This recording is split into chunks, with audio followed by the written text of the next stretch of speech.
So how do we tackle, how do we, let's say, explore the inner world? And it's one of the first things I want to talk about. Like, how do you approach spirituality? How do you approach your inside?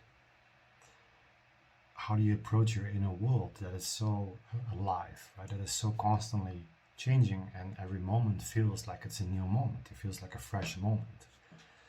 And meaning that also, for instance, when you're anxious, every time you're anxious, it feels like a new thing, right? It's not like we can, for instance, learn about fear, like as an idea, and then somehow be rid of it, right? And this is a little bit why a lot of psychologists or a lot of like these kind of sessions, they go on forever and ever and ever, right? Because there's this huge paralysis from analysis, right?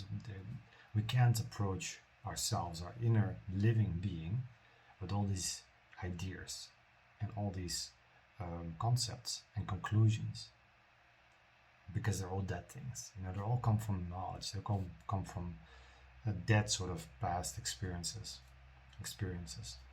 And knowledge always goes hand in hand with ignorance, because you can never have a complete thought. You can never have a complete piece of knowledge, right? It's always a fragment of the whole.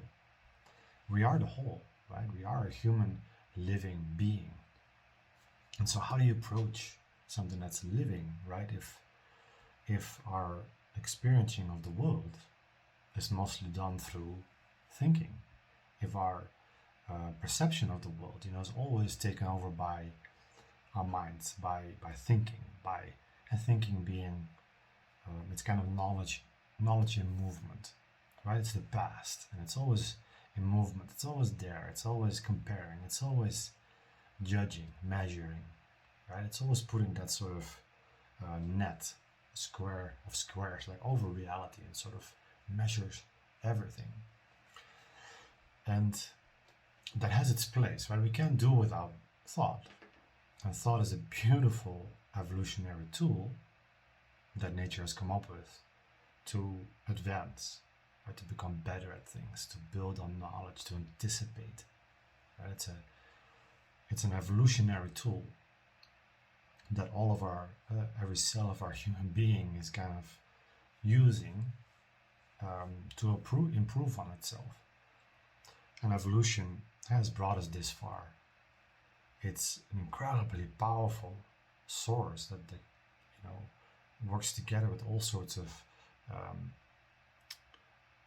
forces out there, right? To become better, where all of our cells are sort of warriors, because all of our cells are fighting to become better and to improve on themselves.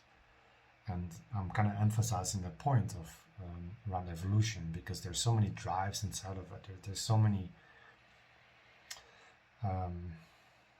movements inside of us around, for instance, survival and reproduction, that over time we've become so identified with the human experience, like we're human beings. We're so different from animals, but we really forget, that we are that monkey in many ways. And there's nothing wrong with that, in the sense that that's where we came from, and that's why evolution is so powerful.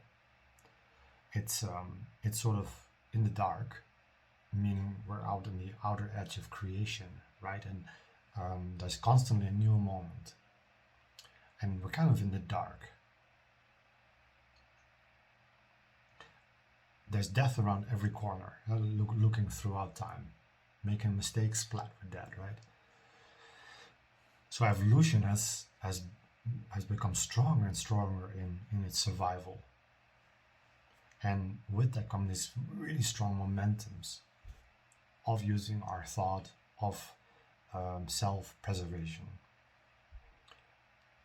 And self-preservation is the tool to physically survive tomorrow, right? Our bodies, food, shelter, water. That has been, and making sure that we're around tomorrow, reproduction, right? Making sure that the species survives.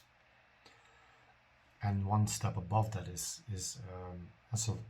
tribalism, so making sure that you fit in. Ostracism is studies have shown that it's as painful as physical pain to be ostracized by a group of other people. Comparing yourself with other people, to be ambitious, right? It is a form of comparing and then wanting to be better than, to be on the top of the food chain, which is all drives to better the species, right? To build better DNA. I think you get the point, right? There's these massive drivers of evolution that we stand on. We stand on the shoulders of all that and the momentum of all that. And thought has been, we're all sort of evolutionary warriors, every cell of our being in that sense. That's where we came from. And if you look at any story out there, right, it's all about becoming a warrior. It's all about bettering oneself to become the most efficient fighter, or to become the strongest, to have the best hero's journey, right, to go through trouble, through struggle, and then become better from it. We so love that. We were so in love with our sort of evolutionary drive in that way. The challenge with that is that it's all very focused on the physical realm, meaning that's the physical survival, but we've gone past that. So we're no longer in the dark in many ways, but we have all these drivers that sort of tell us like that we're in the dark. And what I mean with that in the dark is we're in the life, we're on the precipice of death. Life is only a certain time, and we're not very smart, let's put it that way, we're not very intelligent without all these evolutionary drivers, without the building of knowledge, without leaning on the past. Like somebody said, it's like we're driving the car looking only through the rearview mirror. We're constantly, it's a very difficult thing that we're doing, and this is why there's so much pain and suffering.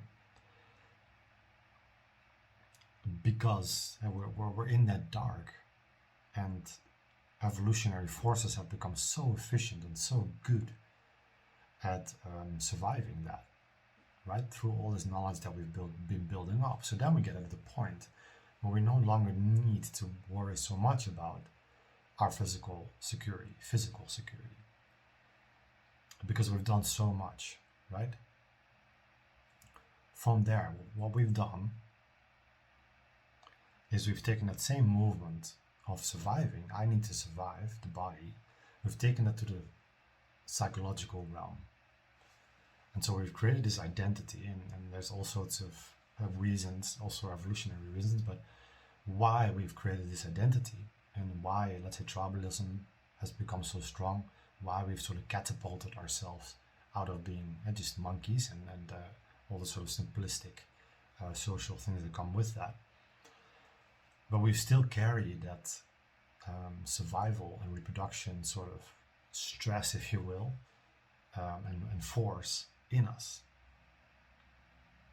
We've taken that whole movement to the psychological realm, to me, meaning I need to survive tomorrow, and the idea of myself needs to survive. I'm an ego. I'm relying on my thoughts, and those thoughts need to. This idea that I have is threatened by what other people think of me, by what I think of myself, by all the beliefs that I have, all these kind of movements. The comparing myself with other people, the ambition that I have, my stance in society, my hierarchy in that way. I might be driven by needing a lot of money. All these things are needed to create psychological security. And so we now don't only have physical, the need for physical security, food, shelter, water, but now also need psychological security. Me, the thought that I have about myself, standing in psychological time, which is all this knowledge that I've created, and the measuring of me tomorrow, me and looking forward to, looking up against. Where we've created this really complex not by fault, not by intention in that way, but it's just a phase that we need to go through and really understand. What we need to understand is the workings of thought, and thought needs to be able to see itself, see what it's doing, to be able to move past this. But we're looking right now at the facts, right? We're looking at how things really are, what things really are. And we don't want to all of a sudden be like judging that, let's say like, hey, it shouldn't be like that, or yeah, bad, shame it, or create guilt around anything like this. That's an old way of going about it. That's an old way of trying to create change, is by judging, and that's that evolutionary sort of drive of how we want to solve problems. And how you approach a problem is way more important than the problem itself. So we're in psychological,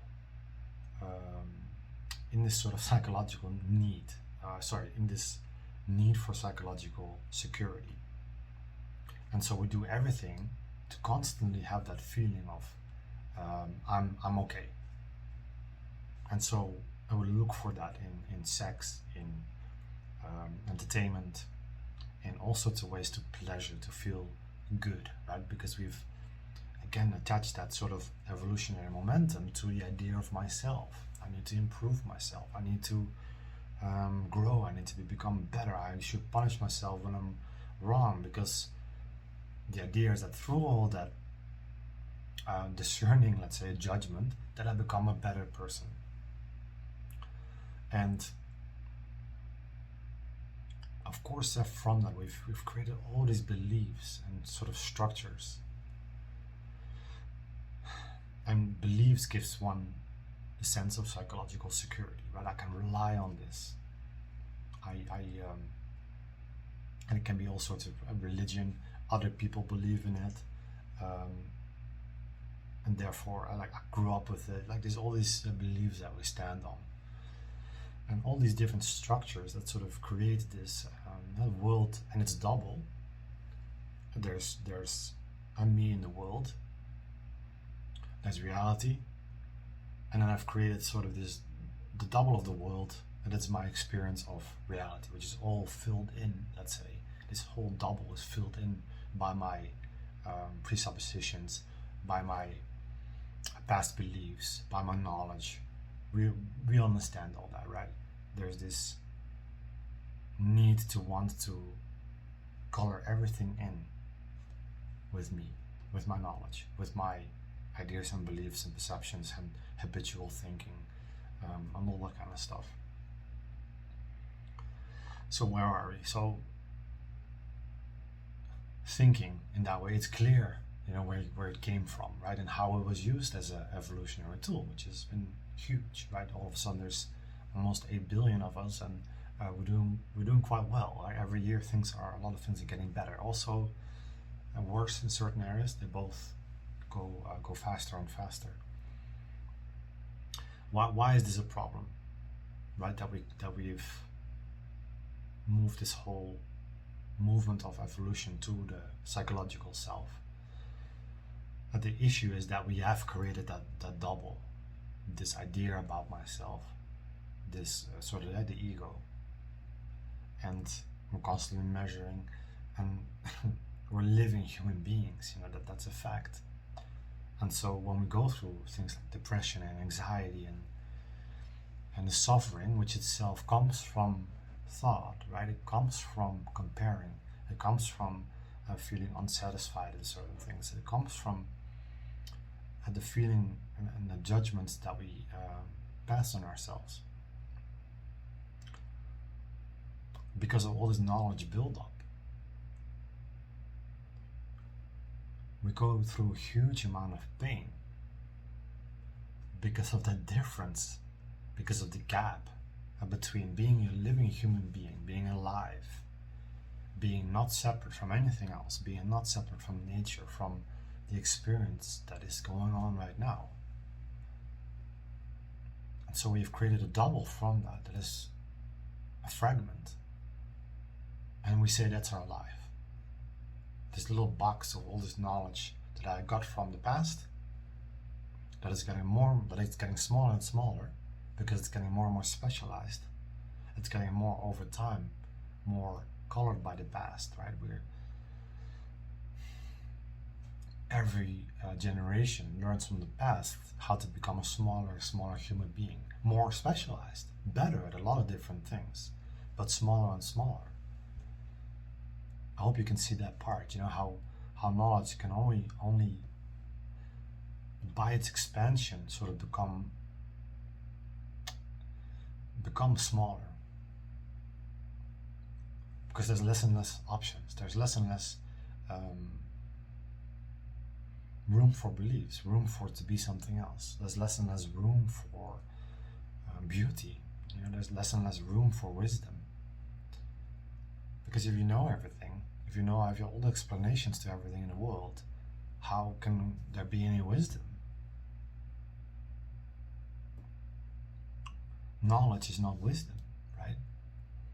And so this huge issue of thought, and with it psychological time, psychological time, the movement of thinking, the movement of me tomorrow, me yesterday, that's psychological time. That's the fact, that we're dealing with. And we can, the real damage that comes from all of this is that because we have created a double, we've created this whole world out there that we assume is our world. And from the different presidents to what's normal to COVID to, we've also have assumed, right, this stuff, and we've created all these images of like what it's like to be a human being, and it's different for you than it is for me, but still we have this idea that that's what the world is like, right? All these assumptions. The issue that is that there's no wisdom in it. We try and fight everything with, let's say, climate change. We want to fight with whatever, less cars, blaming human beings, so we need less people, all this kind of stuff, right? We make all these conclusions based on fragments, based on these very small ideas, like conclusions about things. Certain areas it makes complete sense. It's very necessary to become better doctors or scientists, all that stuff. But when it comes to these internal things that we go through, like the violence of a human being, or the fact that we're all suffering, or the fear, all these things that we all need to go through, and our response to that, we all make all these decisions based on what we've gone through, based on our knowledge, based on our past, based on our conclusions.